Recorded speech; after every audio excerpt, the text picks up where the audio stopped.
everyone. Welcome to From No to Nothing, Ontological Oxymorons. I'm your host, Joel Bouchard, a doctoral student in psychology.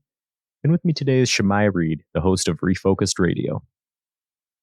I had the pleasure of being a guest on Refocused Radio recently, and after listening to a few episodes, I was struck by the way in which Shemaiah let his guest stories unfold. Today we'll let him tell his own story and talk about what it means to refocus. All right, Shemaiah, thanks for being on the show. I really appreciate you having me on Refocus Radio. It was a lot of fun. And the thing that struck me about being on your show and then listening to a few episodes was that you really let the guest kind of do a lot of the talking. And so I figured I'd give you a chance to kind of tell us your own story a little bit, but I also don't want to pressure you and make you say anything you don't want to say. So what would you like to tell the audience about yourself? Yeah, man. First and foremost, man, I want to say thanks for letting me be on your show.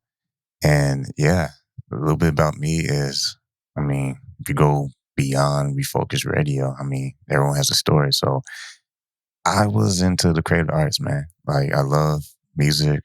My dad was really into like smooth jazz. So that's something that I really grew up, appreciating. And I played in the band myself in 5th grade. I started playing the trumpet and just kind of self-taught myself and making like music, sequencing and beats and all that stuff on keyboards. But yeah, my dad really kind of started all of that as far as giving me opportunity. And both parents, actually, my mom and dad supported me in my creative arts because I was really a, great student when I first started. I was kind of like just in my own world thinking about art class, and that was my favorite subject. If it wasn't with music or art or visuals, I was kind of lost in the sauce. So I appreciate my parents just, believing in their kid. And I didn't turn out too bad because I had my own radio show, but I'm skipping some steps, but I just give me a little short summary of basically my personality. Nice. Yeah, you still play? Trumpet, I kind of stopped. So I played from 5th grade all the way through my freshman year in high school. So I played a jazz band my freshman year. And then my sister, we grew up in Michigan. So I'm born in San Antonio, but we grew up in Michigan. My dad got a job offer at Chrysler. So we moved when I was 8 years old from San Antonio to Ypsilanti. It's basically like 45 minutes outside Detroit. So my sister, speeding up to high school, she ended up going to a program where she can get her high school diploma and associate's degree. And when I was going to my sophomore year in high school, that's when I stopped playing the trumpet because she recruited me to go to the school that she was going to in Ann Arbor, Michigan. That was Washtenaw Technical Middle College. It's on the campus of Washtenaw Community College. And basically it's a high school program where you can basically pick your field and you get your high school diploma along with the associate's degree. And that's what happened, man. I just stopped the trumpet, but like I mentioned before, having the experience of kind of working with keyboards, making beats and stuff, I started my journey with music production engineering. So I got my certificate in that with my high school diploma, and I also got an associate's degree in journal studies. And I stayed 1 year later to get my second associate's degree in 3D animation.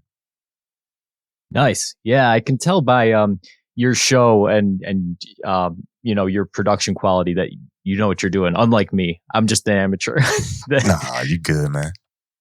But yeah, you got a lot of interest, music, and then production, audio production, and then through creative arts too, like 3D art and stuff. Yes, sir. So 3D animation is what I studied when I finished WTMC, Washtenaw Technical Middle College. So I stayed on the Washtenaw Community College campus for one more year, probably like a year and a half. And basically, I pursued my second degree in 3D animation. Prior, because we have like instructors and professors and counselors, and it was like, man, they have a video associate's degree that you can pursue. But why not go for 3D animation? It's a little bit more, difficult levels, a little bit more intense. And the same software that, you see them use for Transformers and stuff, use Autodesk Maya. So use the same industry level software that they use for, some of the biggest movies on the planet. So it was a challenging thing to do. It was very technical. A lot of numbers and know how to do things and geometry and CAD software. So it wasn't a easy just 1, 2, 3 and this I'm gonna do this in my sleep type degree. It required a lot of commitment and I was up for the challenge. I was a very visual person, so that was my secret into being able to do well is I really love visual arts. So I had like an edge as far as like, you know what? Besides all the technical stuff, I'm gonna make this fun. And actually, I did pretty well in that course. And my instructor, I'll never forget him, Randy. He was a cool guy. He went to Michigan State, and he was a professor at Washington Community College. He's one of those teachers that you just. It's funny because you said it on your show, but he's one of those teachers that you don't forget. Just good people.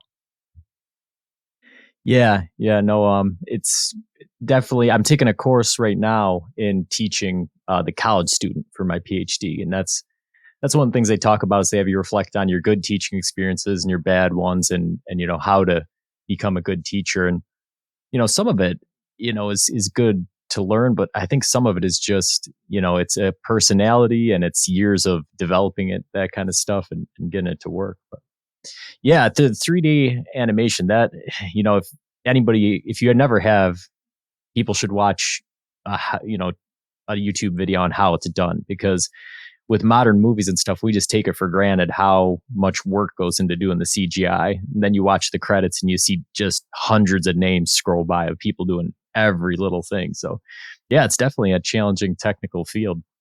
Yeah, Um, I had a real quick. I had a friend, more like a classmate associate. He ended up working for Cartoon Network months after his graduation. So like people went to EA Sports, people went to a 4 year college to go further in it, and studying 3D animation and CAD software. But is is an opportunity for those who just want to go all in because it's not just movies, but it can be people who design commercial buildings. It's so many things that people can do with 3D.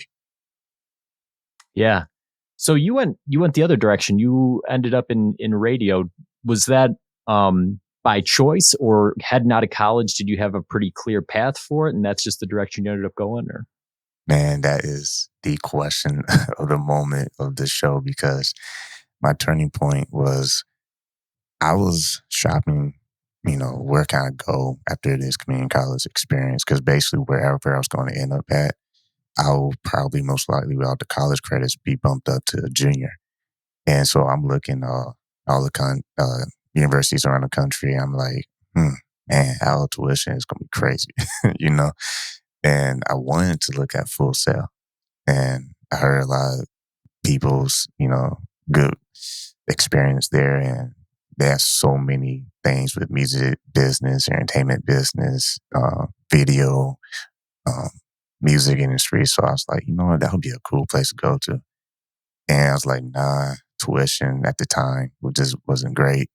Everybody knows about the meltdown with, the car industry back in the day. That was while I was in school, actually. But I ended up going to the University of Toledo and they gave me a partial scholarship. So I was going where they was going to give me some money. And that was my reason of making the school selection as far as pursuing higher education outside of community college. I started as a movie major, video production major. And yeah, you know what they say. You don't change your degree your first year or before. So I ended up doing that. But I did it differently. I basically was like, you know what? I just want to get out of the university, as soon as I can and just start working somewhere and just work a job. And I knew whatever I was going to do was going to be visual and audio. I just didn't know my actual path at that time. I was still, like I said, I was a very abstract creative person, so I'm always kind of over the place. That's just my personality. But summarize the experience at University of Toledo, I ended up building my own degree. So I got a bachelor's of arts in interdisciplinary studies, where I had to write a letter to the board to approve my career, my educational path, and my focus of studies. So since I was bumped to junior year with my college credits I attained at my community college in Ann Arbor. I was a junior, and my counselor was like, "Well, what you want to study?" They said, "You might be a great teacher because you're a great listener." And it's funny because everything that I'm doing today, I had like little breadcrumbs of statements from people I met, whether they were in my class or if it was my counselor or if it was my professor. And long story short, I changed counselors because one I had was trying to uh, push me to be an English major. And I was like, no, I don't want to teach. Like, I don't want to be a teacher. I want to do something different. I want to do something different. I ended up picking philosophy and business. And someone would be like, wait, what? Why would you do that? Well, after I looked at all the different places, I knew if I studied that and wrote the letter to the board to get approved to start my studying, because you can't take any classes and continue unless the board approves your letter and basically co-signs you to pursue an interdisciplinary studies bachelor of arts degree. So once I got approved, I studied philosophy and business because that would be the fastest way I can get out of University of Toledo. And I did. I got out um, at the age of 18, man. It was crazy. I mean, people actually, let me rewind that back, 20, not 18. And it was an amazing feeling because I'm like, all right, it's a lot of work. I did 18 credit hours one semester in the summer. And I was just dead serious. I thought, I got to get out here fast track. And I'll tell you a little bit more what happened after graduation because, like I said, we know what happened in the car industry in Michigan around the time that Obama was in office. Right. Yeah, and that's a cool story, man. So this is kind of leading up to the big question, right? You've talked about sort of how your life unfolded and how you had choices at um, different areas and stuff, which brings up this idea of focusing and refocusing. So you want to tell the listeners what Refocus Radio is before we dive into sort of the philosophical aspects of some of the other questions? Yes, sir. So, Refocus Radio, on Refocus Radio, like I told you, after we had a little conversation after I interviewed you, that came from my mom, man. She started a whole movement because after I finished college, I couldn't find a job. It was like crazy. Everyone was like, you overqualified. I even had people tell me, like, I know you're not going to stay here long enough. You're just going to get here and probably leave. I'm not lying. Because this is when I moved back to San Antonio. So it was a dry season. It was a dry spell. Could get a job, end up going to a church, and end up being recruited to be a part of the media team. And that's when I met my mentor for a local news station. He taught me everything He helped me get educated on starting my own business. So I started just picking up camera and shooting pictures. But my mom, she's always a photographer. She's always into like all that stuff. So that's where I get some of that creative juice from. And my grandmother, she passed when I was in fifth grade, but she was a piano player by ear. She played by ear. And so like that's where you see the visual and audio stuff kind of, go in a little bit as far as like being influenced by my family. But to get to the point about the refocus thing, there's a point where my mom was like, do something inspirational, do something that's bigger than yourself. And I had a conversation with a friend and it's like, what can I do, you know? And then that's when the idea of Refocus magazine was birthed. And we we just basically like, all right, the concept is we will just inspire people by telling stories. And then years went by, got expensive to run the magazine. And then that's when we birthed the podcast, 2016.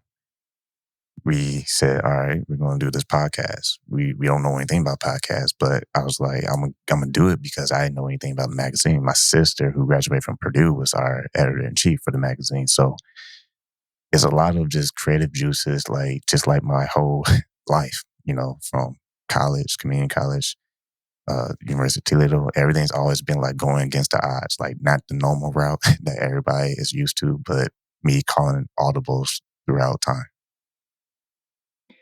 Yeah, and I can understand that because a lot of your story is kind of mirrors some of my story that I was telling on your show a little bit about, man, I don't want to pay college tuition and I don't want to just kind of live a run of the mill life. I want to do something that seems to have some impact.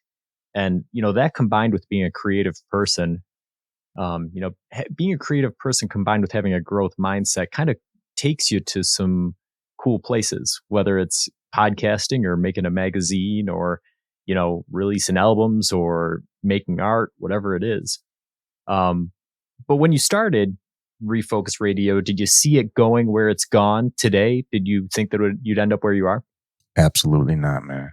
I mean, you already seen the homepage. Is I just talked to someone yesterday. Is really legit, just crazy how this idea has become something special. I mean, I always tell people now because I'm more of a mature talk show host than I was before. When I first started the podcast that we recorded at the barbershop, shout out to Rico Rodriguez. He's my friend for life. He's the one that will buy breakfast for my guests on the house. He did have me pitching anything. He said, I got you. I believe in what you're doing. And mind you, this is before it became radio because my day job is radio. But at the time, I was part time in radio and doing this as a side hustle. And then before you knew it, it just grew. And place I work at, they wanted me to start a community show and make it just a mirror of my podcast, but focus on, educating people, through people's stories. And yeah, when I look at where we are today, we had the opportunity to interview a very broad spectrum from celebrities to, I mean, athletes, world class individuals. I look at some of the names and it's like, wow, like we really get to talk to this person today. And we went from one interview a week to averaging 3, 4 to 5, even 7, interviews a week. But on average, it's like 3 to 4 interviews a week now consistently. And it's very humbling if that's the word I can choose because people now are like, man, I can't believe I'm gonna be on your show. I mean, it doesn't happen all the time, but sometimes I'll get someone, have a strong response when I send them a reply from a message. And I have to tell them before we do the interview, like, hey, man, I know you're so excited to be on my show. I appreciate that. But you gotta understand, man, like it's a story behind it. It's like, don't think I'm a big shot or something like that. Because I know you might think that, but trust me, I'm just a regular guy who's mostly just a creative and just having fun telling people stories. And that's it, man. Yeah, it's cool. It's nice in the day and age we live in to see something like that, do well because I think that there's kind of this conception people have in media when you're looking at the news or you're looking at entertainment or that kind of stuff that kind of bad news makes the headlines or salacious stuff that is sort of controversial. um but like I mentioned when I was on your show, I think that if you're doing some things for the right reason, um and it's coming from the heart, from a good place, it's not just a business or that sort of thing, I think people will pick up on that, and it lends some credibility to what you're doing. Yeah. And I'll give credit to my mom again because she always helped me along the way. Even when I started my business, that is, Shemaiah Production Studio LLC, where we do photography, but we've grown into doing like music videos and just like video branding is what I call it because we basically just help clients with a vision. And, since I have a day job, it's more like a side hustle. I'm not doing that full time. One of these days I will, but I always tell people I'm a different entrepreneur. I actually love what I do in my day job. I appreciate the tools they give me, and not everyone is going to brag about their day job. I understand that, but I try to look at it from a different lens, and it kind of goes parallel with my show. every day we choose a target to focus on, man. We just gotta aim and go. We have to aim and fire. And as easy as that sounds, it's the opposite. It's totally difficult to do that. But that's part of the reason why I started the show, not just because my mom inspired me to do it, but because the whole meaning behind it is like anybody who has the willingness to take that risk, to pursue that business or pursue that career. There's a story behind that. And that's why I know, people have been able to take it in a positive way because that's what it's all about. It's about taking those risks and not allowing yourself to get blurred by the distractions that are, around you. Yeah, I think if you look at it critically, like through a philosophical lens, I think that a lot of people think about careers as, well, I can't do what I want to do because it's too big of a risk. I need the money of a steady job or whatever. But, when you think about the fact that you're going to spend a third of your life doing whatever you're doing for work, it seems like a lot bigger risk to pigeonhole yourself into doing something you don't like rather than trying to find something that you do enjoy doing. Yeah. Um, so refocusing implies that there was an initial focus. So why is refocusing in everyday life important? Yeah, man. I mean, my mom's gonna be getting a big shout out because that's where the credit needs to go to, man. She always heard my dad always, had a faith based background, and that's kind of been their tone. They try to teach us. I have, older brother, older sister. I'm the youngest, so it's just three of us. That's always been the tone, man. Is you know, you have to try to learn from your past and put your best foot forward. So that's the concept of the show. Is like no matter what life throws at you, just know it's going to throw something at you. You just got to be ready for it. And you just got to refocus on your purpose that, whatever your given talent is, man. If you can sing well, use it, If you are good at, studying, being a doctor, be it, whatever it is, you have to apply yourself. And that's something my parents always say. And no one's ever too old or too young to apply themselves. You just gotta make your mind up. That's something that you need to do in order for you to level up and grow. Because a lot of times we get caught up trying to, look at everyone else's, chapters that they've written. And we're still on chapter one. And we're expecting to dunk the ball like Michael Jordan. It's like, hey, hold up. There's only one Michael Jordan, man. You should be your own Michael Jordan, fill in your first and last name and focus on that and make that name great. Yeah, yeah, that's like I mentioned on your show, I think part of what helps keep you humble is being on chapter 1 on something throughout your life, right? I think that it's sort of easy to for people to go through their life and start to think of themselves a certain way, and then it's inflexible. That's well, this is who I am. This is what I do. And the idea of learning new things or reaching out into new areas is sort of hard to think about. So as we go through life, how do we determine when we're staying true to ourselves and when we're being stuck in our ways?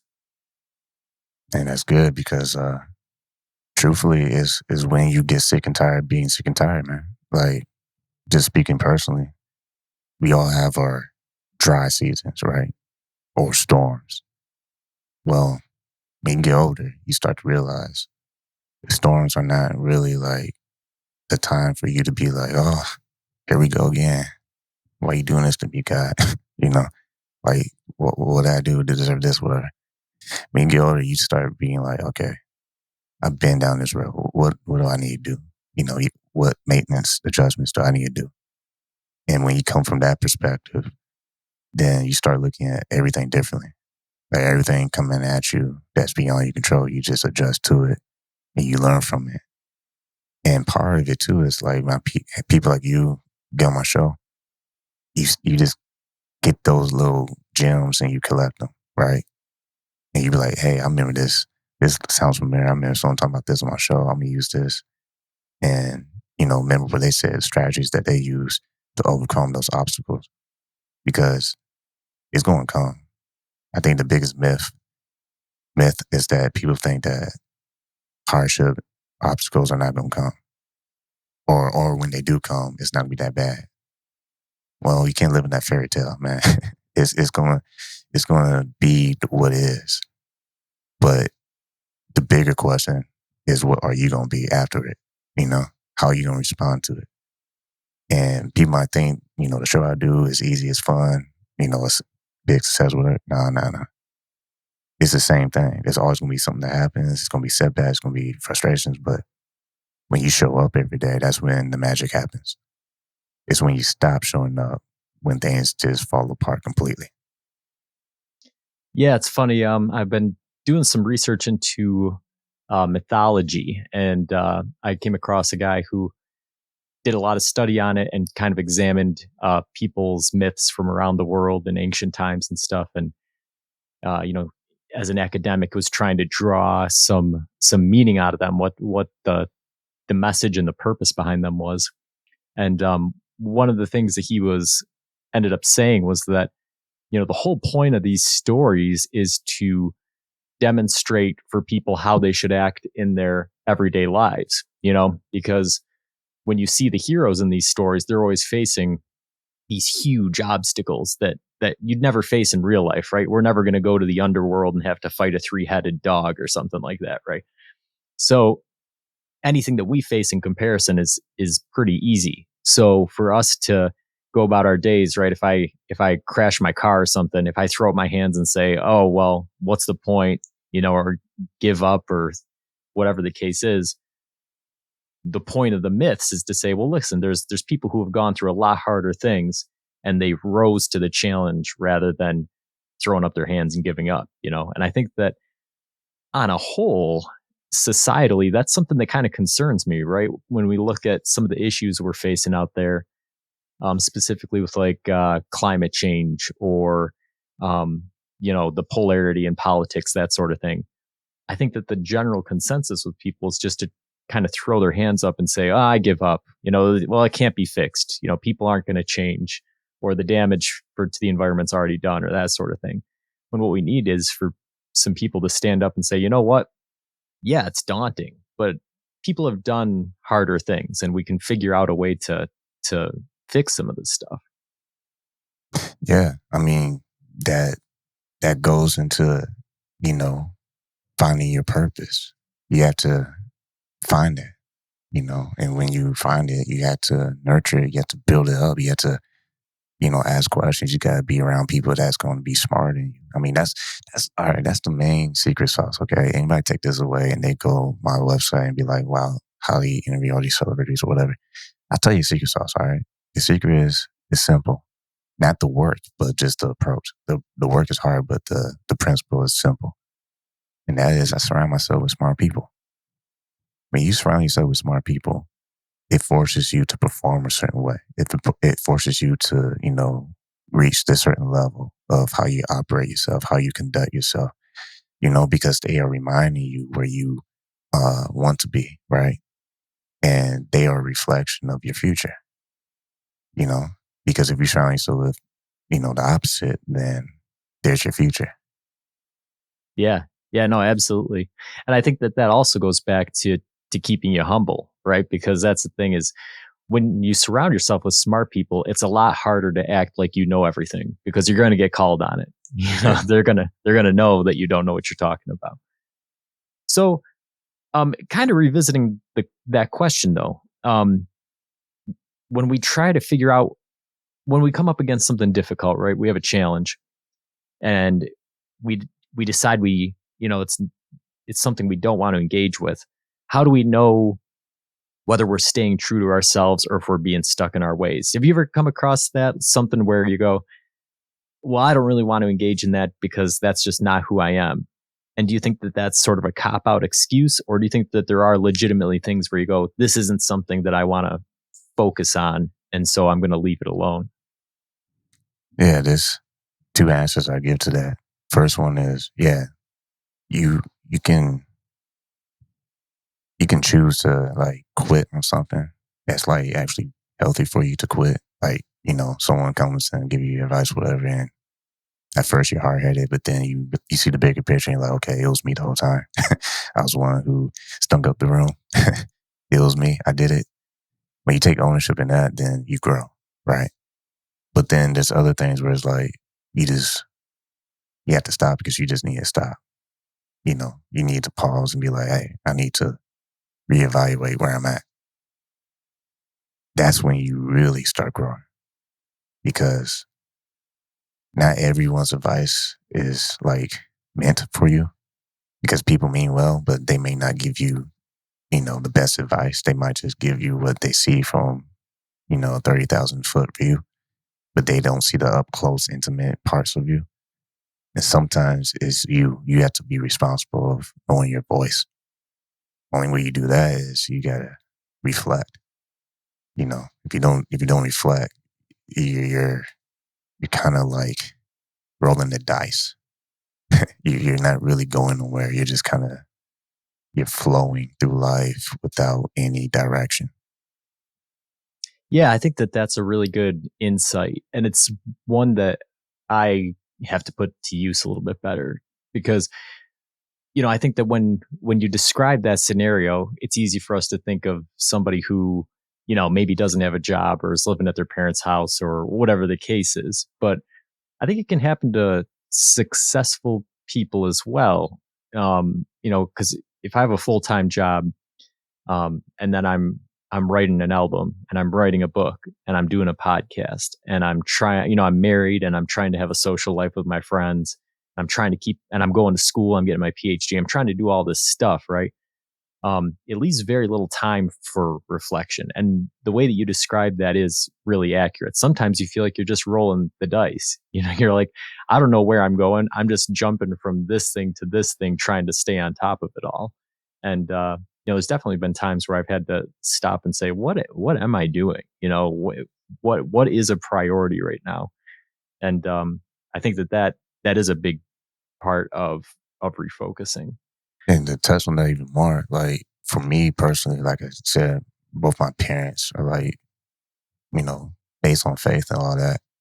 Like, you talking about struggle? I'm still struggling to this day. I mean, I'm not perfect. I still listen to secular music. I still, create music that's, it's not purely gospel, but I'm a creative person and that's just who I am. But it's not an excuse. But I'm just saying that's who I am. I think that's always kind of shamed a little bit.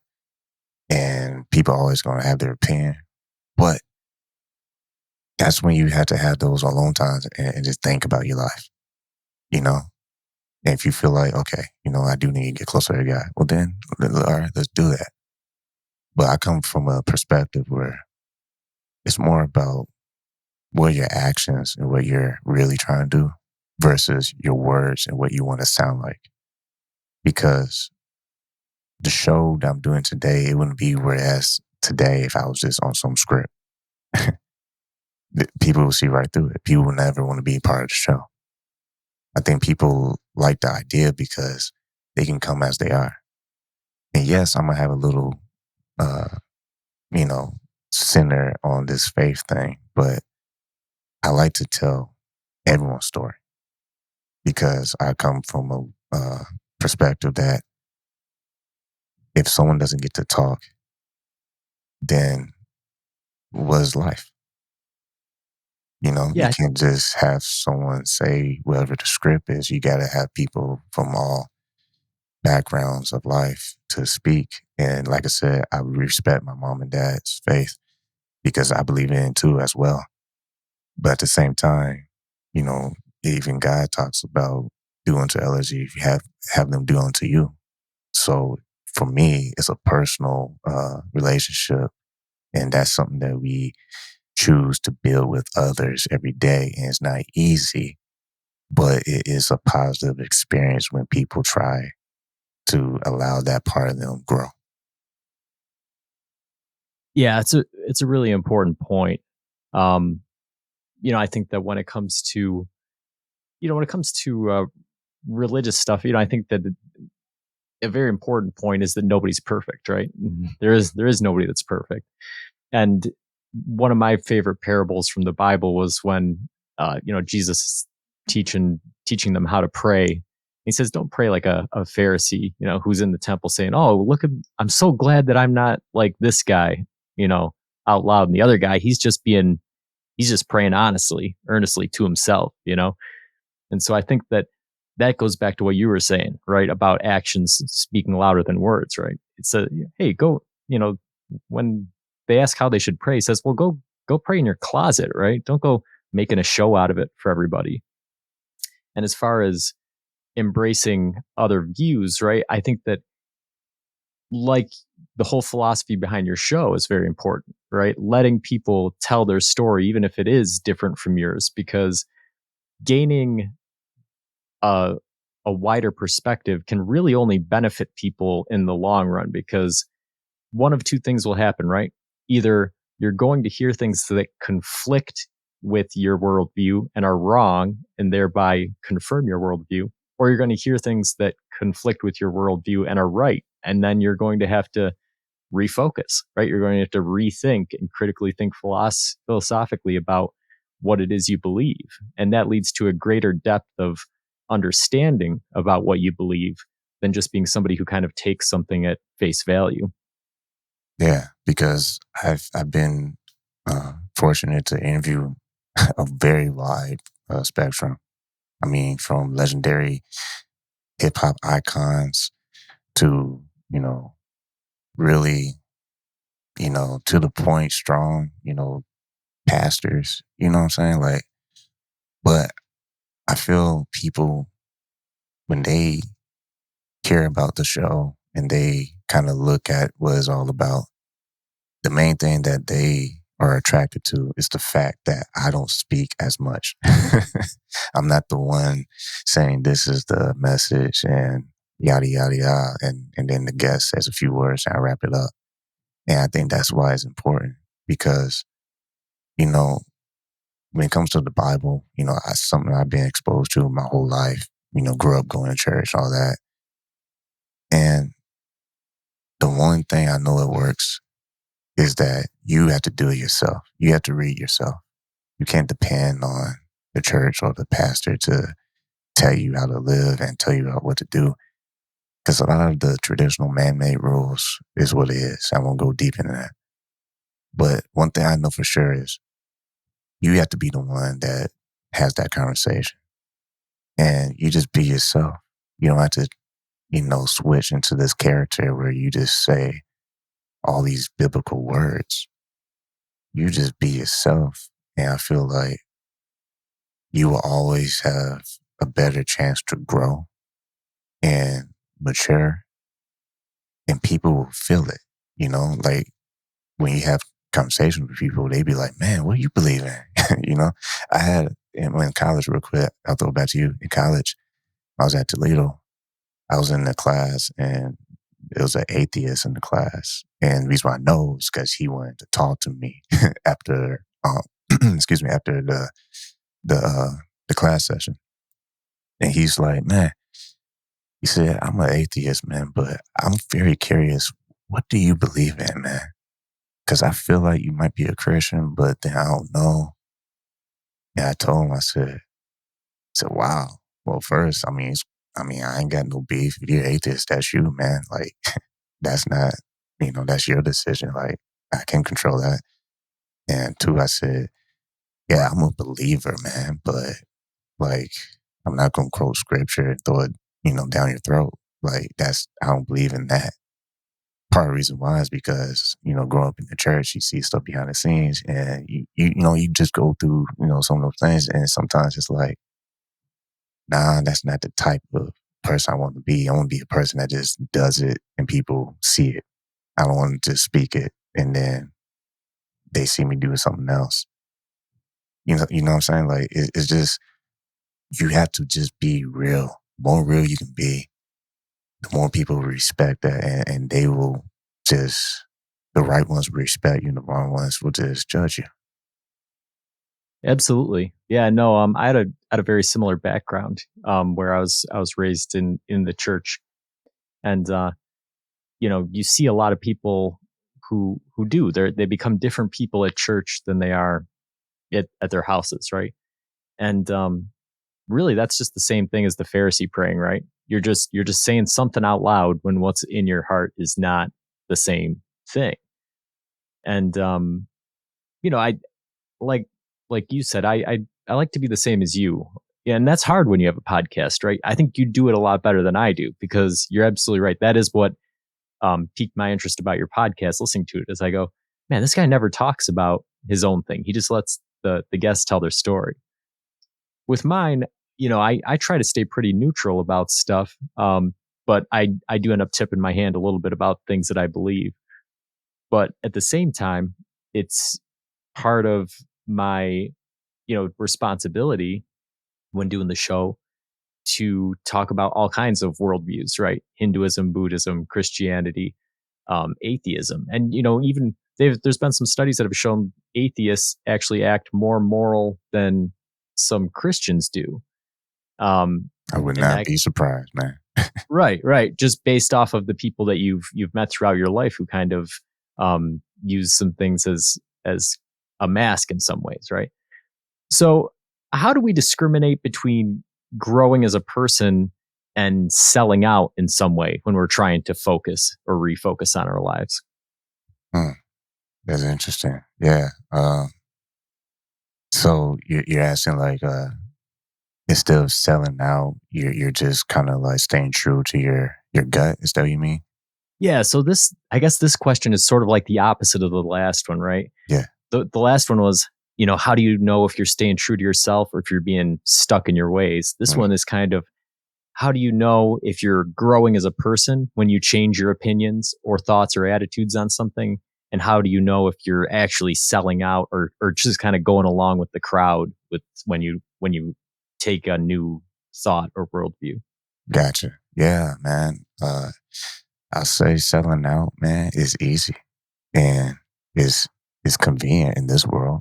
I mean, it's a lot of sellouts, period. So it's like, why not join the masses and just sell out? Well, here's the problem. I'll answer that one first. The problem is when you sell out is number one, you feel cheap. Number two, you feel regret. And number three, you just you mess up what your purpose is, man. Like you just you prolong the process of growth. It just gets delayed. And you're selling out when you feel like, you know, you're questioning what you're doing. And when you start to question what you're doing, that's when it's time to pause. And you just gotta rethink, you gotta reflect, you gotta, you know, get yourself around some, good people that have good intentions and you can see their success, right? You can see that they are being true to who they are and their purpose because it shows, man. Like you see the results and results don't lie. And if you want to stay true and grow, then you have to do that, man. You have to find that core, right? I call it like a home base. You got to return a home base of what has worked. I had someone say like, when you survive a storm and then a new one comes, instead of getting uptight, remember that you also survived a storm before. We want to throw everything away when craziness happens, like, and be like, "Oh no, no!" We want to overreact, and it's natural, right? Because when something happens to you, first thing you want to do is overreact.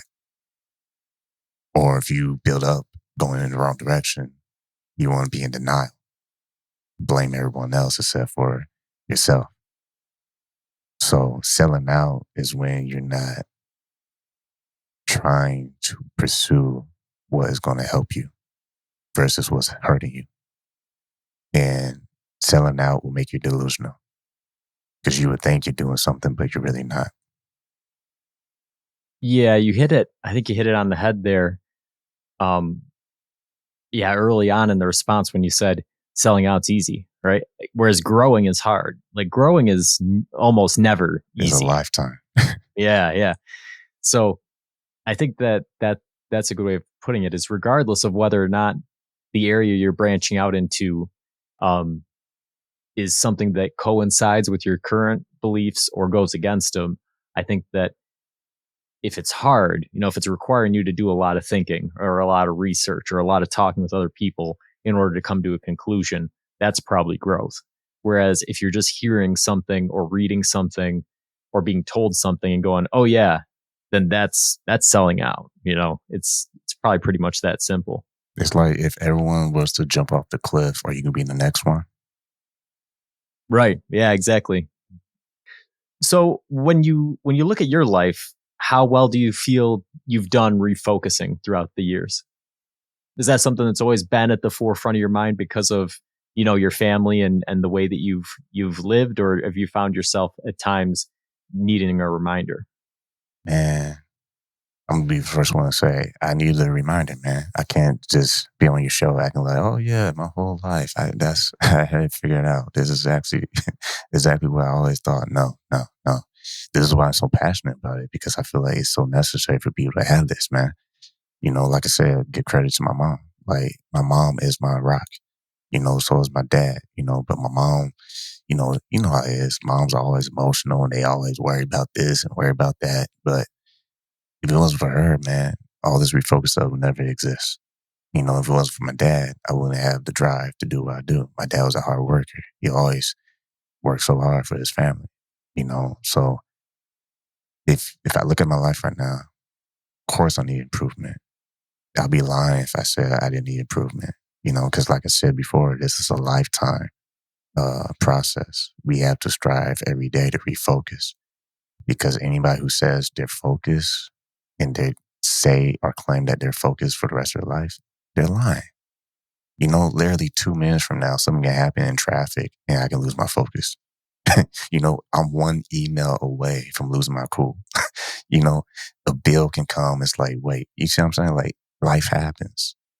And Yeah. part of the mission is to help people get educated on the fact that let life happen, but make sure you happen with it. Because a lot of times we want to hide back into our shell and we want to quit. And we think we're doing everyone else a service if we quit because we feel like in our mind that I'm just better off just like not doing anything because, everyone else is doing great stuff. But, I wasn't meant to do all that. That's the biggest lie. The biggest truth is you have to find yourself.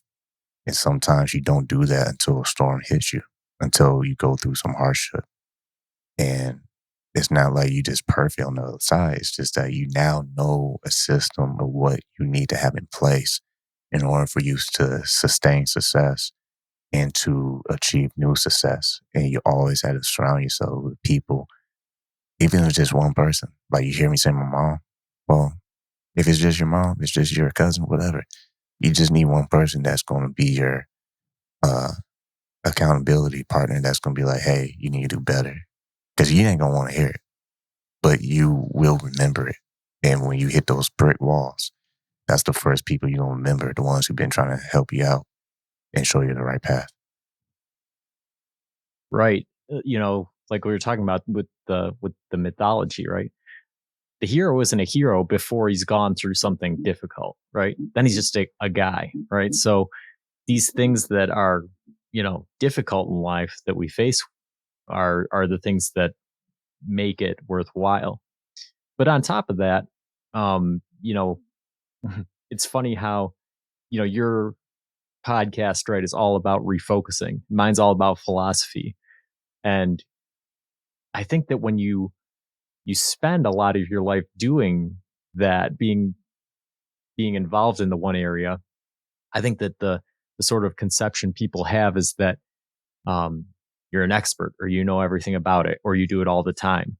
When in reality, it's just the opposite. Like the more I think about philosophy, the more I go, man, I'm not a philosopher. Like I can't think philosophically. I don't do this well at all. Right. I think it's probably similar with refocusing, right? Where you think about it all the time. And the more you learn about it, the more you go, man, the more I look at this in detail, the more I realize I have a lot of work to do, you know? Exactly. Yeah. And it's just like what you said. People on the outside be like, oh my gosh, man, you got so and so. Oh my gosh, man, you did this. Oh my gosh, man, this and that. And wow, you know, this and that, all these compliments start flowing in. But I guarantee you, a doctor who does heart surgery, they're really good at what they do, but they spend endless hours doing what they do. So of course they're gonna have a better perspective than someone who doesn't know anything in the medical field, the terminology and all that stuff. But that's the way it ought to be when you are following your path. You know what I'm saying? So like if you are an expert, well, when you're perceived to be an expert, let's just put it that way, in whatever topic that you're doing, you're a great, mechanic. I guarantee you probably spent so much time in the car shop, learning from a mentor. You had passion for cars. So it ends and begins with you. I had a guy on the show, retired Air Force guy, and he said something very, very interesting to me, stuck with me. And he said, it's not about the first day or the last day. No one cares about the day you're born, the day you die. What matters the most and what people care about the most is the dash. And what did you do with that dash? And when he said that, I got chills. Yeah. Yeah, man. That really is it. I think there's a lot of philosophical perspectives that say that there's no such thing as the past or present. All there or past or future, all there is the present, right? All there is what you're doing right now. Because the past, you might have memories of it, but your memory is faulty. So who knows what would happen then? The future is something that hasn't happened yet. So all you have is right now, and that's what you need to focus on. So, last question. What would you most like to see come out of people refocusing? What do you want to see come out of your show, your project? Man, my main thing is really the way my mom wanted me to start the whole mission with Refocus magazine when we was telling stories, right? We were telling stories of people in the prime of their career to help people find their purpose and discover their path. Why? So that they too can pay it forward and educate someone else who might want to pursue, a person, read about their story, hear about their story, pursue what they pursue. So if they're a professional sports athlete, if they're, mayor of a city, if they're a governor of a state, if they're the president of the United States, if they are, you know, high security, whatever, military, whatever it is. All I care about is that people be like, okay, if so and so can do this, let me start my journey today and pursue what I want to pursue, or let me get inspired and get out of my, dark pit I'm in right now. Because there's a lot of people out there who are going through stuff. And that's the other reason why we are on the mission and just tell stories, but tell it in a way that someone can catch that flame. Because once you lose your flame, it's almost impossible to get it back, you know? And I feel like until you take your last breath, you always have the flame, even if it's very small, even if it's like, barely you can see it. I don't think the flame goes out until you take your last breath. So our mission is just simply keep it simple, man. Pursue your dream. And I know that sounds easy, and I know it's the opposite, but honestly, it's like someone who said on my show, they said, if you take one step forward today, it gets easier, but it gets harder until you take that first step. Yeah, absolutely. I know that I did a episode with a guy talking about habits, forming habits. And that's the thing is it doesn't matter if it's good habits or bad habits, right? It starts with something simple. And then the more you do it, the easier it becomes. And so if you're putting your mind and your effort into good things, then it just gets easier and easier, right? And I know your mission is the same that we have here, right? We always say on the show that everybody's a philosopher, right? It's not just me and Norm. Everybody out there's a philosopher. And I tell people, hey, you can come on my show anytime. We'll talk about whatever you want because having deep discussions like this is what opens people's eyes to the fact that they do have thoughts that are important. And like your show, anybody can refocus, right? Anybody can look at their life and find that thing that inspires them and that thing that gives them purpose and they can make the decision to, go out and give it a shot. So, um, I really appreciate what you do out there, and thanks for being on the show. And until next time, keep positive.